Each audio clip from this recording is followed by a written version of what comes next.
Hello everyone, welcome to you all in this session of digital process. Here we will learn about the trigonometric compound angle identities along with their derivations.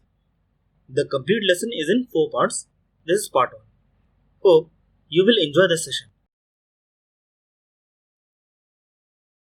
Hope you all are aware of basic trigonometric ratios: sine, cos, tan, cot, sec and cosec.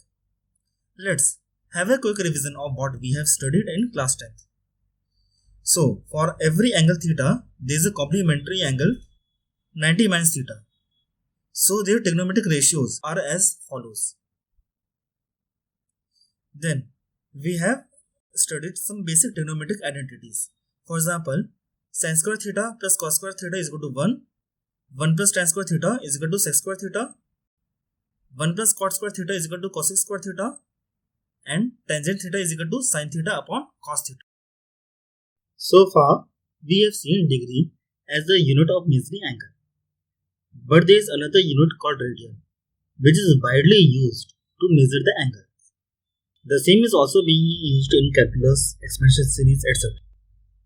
So, we need to have an understanding of radian. Now see how to define it and its conversion with degree. So, if we have a unit circle, which is a circle with radius unit length, then the angle separated by an arc in radian is equal to the numeric value of the length of the arc. In simple words, radian is equal to arc length of the unit circle. If considering radius r of the circle, then its formula is L upon r, which is arc length per unit radius. For complete circle, the circumference is 2 pi into r and the radius is r. Therefore, the angle in radius is 2 pi into r upon r, which gives 2 pi. Hence, for 360 degree, angle in radian is 2 pi. Further, using unitary method, we can find another angles in. Here, the angles are expressed in radian and degree together to have a clear understanding. Two diagrams are used to represent multiples of 30 and 60 degree and multiples of 45 and 90 degree. So, accordingly, we are getting 30 degree as 60 degree as pi by 3, 90 degree as pi by 2, 120 degree as 2 pi by 3, 180 degree as pi, 210 degree is as 7 pi by 6. Similarly, in other diagram, 45 degree is pi by 4, 135 degree is 3 pi by 4 and 225 degree is 5 pi by 4. A bit confused? We will see the nature of trigonometric ratios to learn these. Sine and cos. After some practice, you will find them easier. For easiness, we have considered unit circle, where sin theta is perpendicular component while cos theta is the base component. Now considering both the cases where angle theta is positive and negative. The first case, where theta is positive, then the perpendicular component, which is the sin theta, is in the positive y direction, and the base component, which is cos theta, is in positive x direction. So, here both sin and cos theta are positive. And when theta is negative, then perpendicular component sin theta is in negative y direction, but base component cos theta is in positive x direction. So here only sin component is negative and cos component is positive. We saw in earlier slide that sin and cos are perpendicular and horizontal projections respectively, and their values depend upon the axis where they fall. Similarly, we will see how to evaluate trigonometric ratios when angle changes and goes into different quadrants. Now consider angle T into different quadrants. So, in the first quadrant, it is an easy case. We can evaluate the sin and cos easily. Here both sin and cos are positive.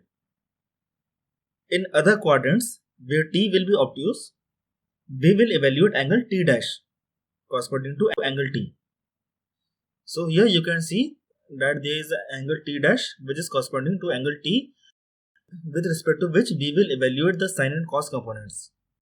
In the second quadrant, we will evaluate T dash as pi minus t. We will then evaluate the sine and cos components. Here we can see that sine component is positive and cos component is negative. In quadrant 3, we will evaluate t dash is equal to t minus pi. We will then evaluate the sine and cos components. Here we can see both sine component is negative and cos component is negative. In quadrant 4, we will evaluate t dash as 2 pi minus t. We will then evaluate the sine and cos components. Here we can see sine component is negative and cos component is positive. Let's summarize all the results together. In quadrant 1, the sine is positive, cos is positive, tan is positive. In quadrant 2, sine is positive, cos is negative and tan is negative. In quadrant 3, sine is negative, cos is negative, tan and cot are positive.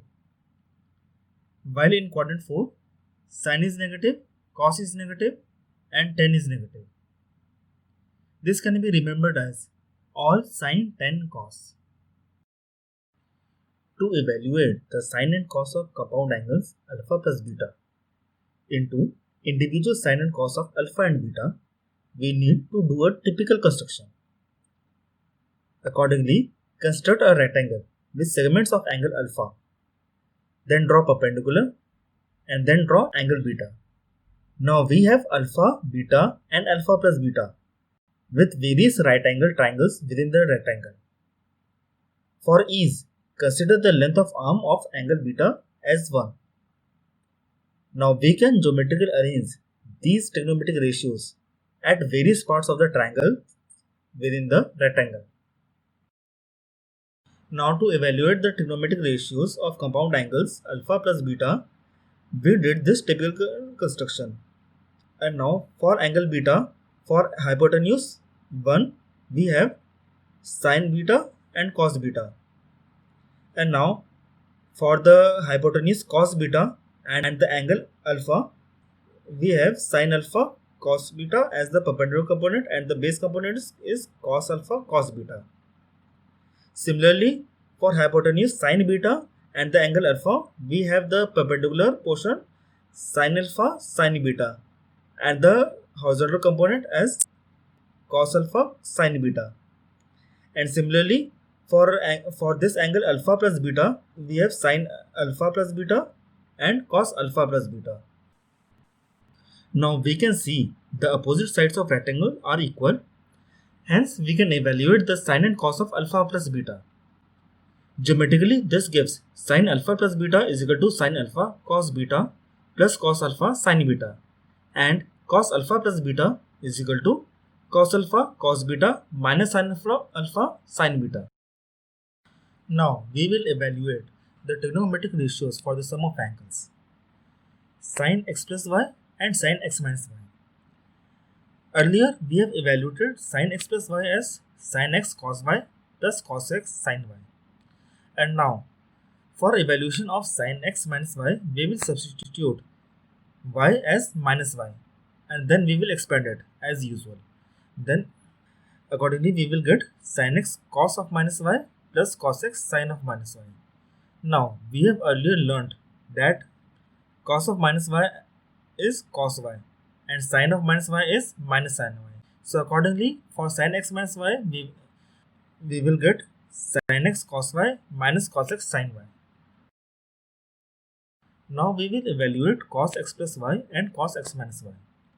Earlier we have evaluated cos x plus y is equal to cos x cos y minus sin x sin y.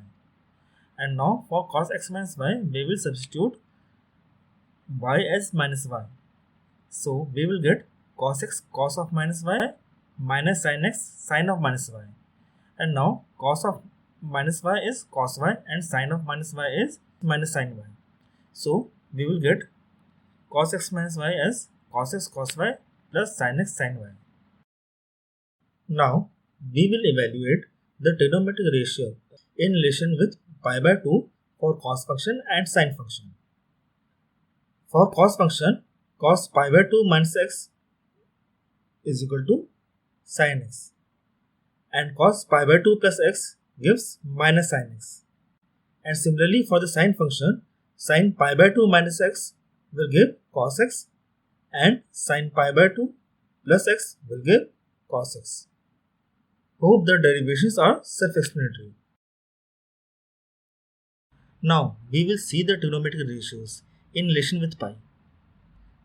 For cos, we have cos pi minus x and cos pi plus x, and for sine, we have sin pi minus x and sin pi plus x.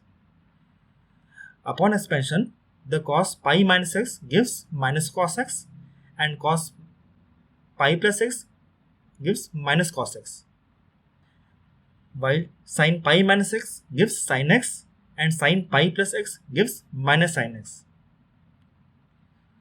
A point worth noting here is that you can see that cos pi minus x comes into the second quadrant. So here the value of cos will be negative. So we are getting minus cos x. And for cos pi plus x, it lies in the third quadrant. So we are getting minus cos x.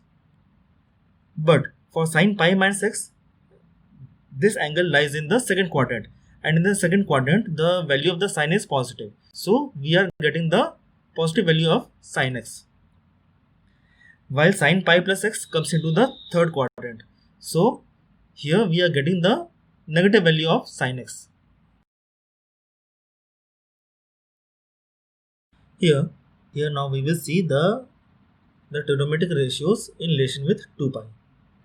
Upon expansion, for cos 2 pi minus x, we are getting cos x, and cos 2 pi plus x gives cos x, while sin 2 pi minus x gives minus sin x, and sin 2 pi plus x gives sin x. Now, there is a point worth noting here, is that you can visualize 2 pi with 360 degree, and accordingly, the 2 pi minus x is minus x, which lies in the fourth quadrant, and 2 pi plus x is plus x, which lies in the first quadrant. So here we can see the results are in accordance with these, as cos of minus x gives cos x, while sin of minus x gives minus sin x. Now we will see the expansion of tangent x plus y and tangent x minus y. In order to evaluate these, we will first convert tangent into sine and cos, and then we will do the expansion by using the sine and cos formula. Then, in order to get the tangent, we divide both numerator and denominator by cos x and cos y. This eventually gives tangent x plus y as tangent x plus tangent y upon 1 minus tangent x tangent y, and for tangent x minus y, it gives tangent x minus tangent y upon 1 plus tangent x into tangent y. But you have to see that x, y and x plus y should not be the multiple of pi, as the value of the tangent is not defined at the multiple of pi. So, in order to evaluate cot x plus y and cot x minus y, we first convert cot into the ratio of sine and cos. Then we will expand these using the sine and cos formula. Then, in order to get the cot, we divide both numerator and denominator by sin x and sin y. Thus, eventually for cot x plus y, we are getting cot y into cot x minus 1 upon cot y plus cot x. And for cot x minus y, we are getting cot y into cot x minus 1 upon cot y minus cot x. But here, you have to see that x, y and x plus y should not be the multiple of pi by 2. As for the multiple of pi by 2, the value of cot is undefined. So, right now we stop here. But this is definitely not the end. We will be coming up with our next part shortly. Thank you everyone for the watching. Hope you found it useful. If you like it, then please like, subscribe and share. We will be meeting soon with lots of new content.